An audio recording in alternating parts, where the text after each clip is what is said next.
Warahmatullahi wabarakatuh. Perkenalkan, nama saya Sinta Simbolon dengan akhiran NIM 120049 dengan materi yang akan saya jelaskan adalah konversi pergeseran karbon monoksida.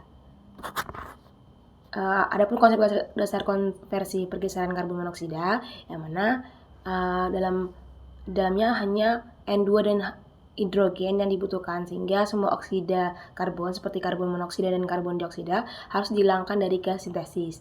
Dan gas hasil gasifikasinya itu umumnya mengandung karbon monoksida sekitar 10-50% dan karbon dioksida itu dalam jumlah tertentu. Oleh karena itu dilakukan reaksi water gas shift atau WGS dengan mengubah karbon monoksidanya. Dengan reaksi utamanya karbon monoksida ditambah air akan menjadi produk karbon dioksida ditambah dengan hidrogen. Lanjut. Adapun karakteristik reaksi dan kesetimbangan dalam reaksi WGS itu memiliki sifat eksoterm dan reversibel. Jadi tidak terjadi perubahan jumlah mol gas, akan menyebabkan reaksi tidak terlalu dipengaruhi oleh tekanan. Dalam pengaruh suhu terhadap reaksi, karena eksoterm, jadi suhunya rendah kesetimbangannya akan bergeser ke kanan, sedangkan untuk suhu tinggi akan mempercepat reaksi tapi menurunkan konversi maksimumnya, yang mana adanya hubungan kinetika dan kesetimbangan. Lalu kesetimbangan karbon monoksida itu kesetimbangannya dipengaruhi oleh suhu dan komposisi gas, sehingga dinyatakan dalam konstanta atau kesetimbangan. Lanjut. Adapun kondisi operasi dan desain reaktor. Yang pertama, karena reaksinya menghasilkan panas, jadi diperlukan pengendalian suhu dan panasnya dihilangkan selama proses. Dan yang kedua, untuk menjaga efisiensinya, digunakan katalis untuk mempercepat reaksi dan menggunakan proses bertahap seperti multi-stage reaktor. Terus yang ketiga, sistem operasinya itu berjalan secara adiabatis dan dilakukan pendinginan atau heat removal. Lalu untuk teknologi modernnya yaitu reaktor kuasi isotermal menggunakan pipa pendingin di dalam katalis. Lanjut, yaitu pergeseran konversi di pabrik reformasi uap, yang mana gambar umumnya prosesnya itu gas dari secondary reformer mengalami proses pendinginan awal, yang mana panas buangannya itu dimanfaatkan kembali untuk pemanasan uap, dan gasnya kemudian dialirkan ke tahap konversi karbon monoksida yaitu shift conversion. Dan tujuannya untuk mengubah karbon monoksida menjadi karbon dioksida agar lebih stabil dan mudah diproses. Dan untuk proses shift conversion ini terdiri atas dua, yaitu high temperature shift atau HTS, yang mana itu merupakan tahap awal setelah secondary reformer, yang mana suhunya 320-350 derajat Celcius.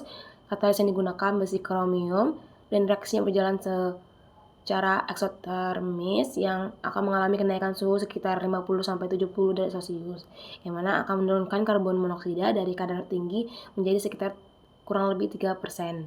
Lalu yang kedua itu ada tahap low temperature shift atau LTS, merupakan tahap lanjutan setelah HTS atau high temperature shift secara hilir, yang mana suhunya itu 200-210 derajat Celcius.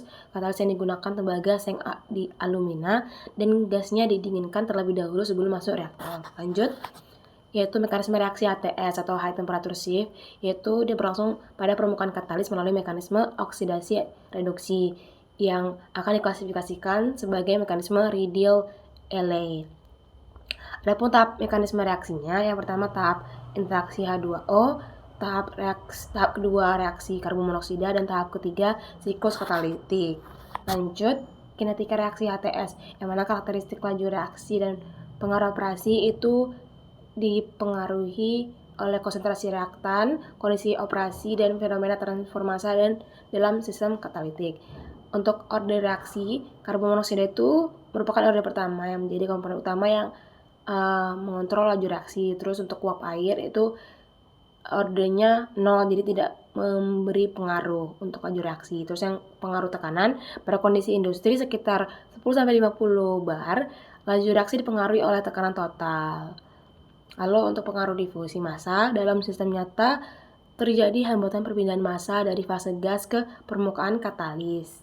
Laju reaksinya itu terukur menjadi lebih rendah dibandingkan laju intrinsik. Lalu yang terakhir, energi aktivasi, yaitu nilai energi aktivasi HTS dipengaruhi oleh kondisi sistem dan ukuran partikel katalis, yang mana untuk aktivasi semu itu sekitar 59,8 sampai 114,8 kJ per mol, sedangkan untuk aktivasi intrinsik sekitar kurang lebih 129,4 kJ per mol.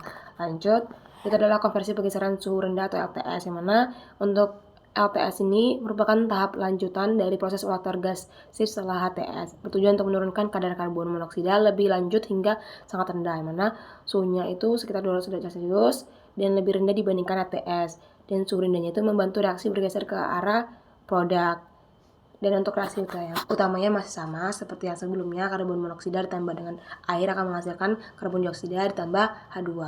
Lanjut, yaitu mekanisme reaksinya, yaitu karena LTS menggunakan katalis Cu, Zn, dan aluminium, mekanismenya berbeda dari HTS karena suhunya lebih rendah. Yang mana mekanisme reaksi LTS-nya itu yaitu dilakukan absorpsi karbon monoksida ke permukaan katalis, lalu absorpsi dan aktivasi H2O, lalu yang ketiga reaksi permukaan yang bereaksi dengan OH, lalu yang keempat dekomposisi intermediate, lalu yang kelima desorpsi produk karbon monoksida dan H2. Lalu untuk kinetika reaksi LTS-nya itu lebih kompleks dibandingkan HTS karena dipengaruhi banyak komponen dan juga laju reaksinya bergantung pada tekanan parsial karbon monoksida dan H2O, lalu faktor inhibisi dari karbon dioksida dan H2, dan pendekatan kesetimbangan reversible reaction, yang mana artinya semakin cepat jika karbon monoksidanya tinggi dan H2-nya tinggi. Lalu reaksinya melambat jika karbon dioksida dan H2 menumpuk. Sekian itu aja presentasi saya. Terima kasih.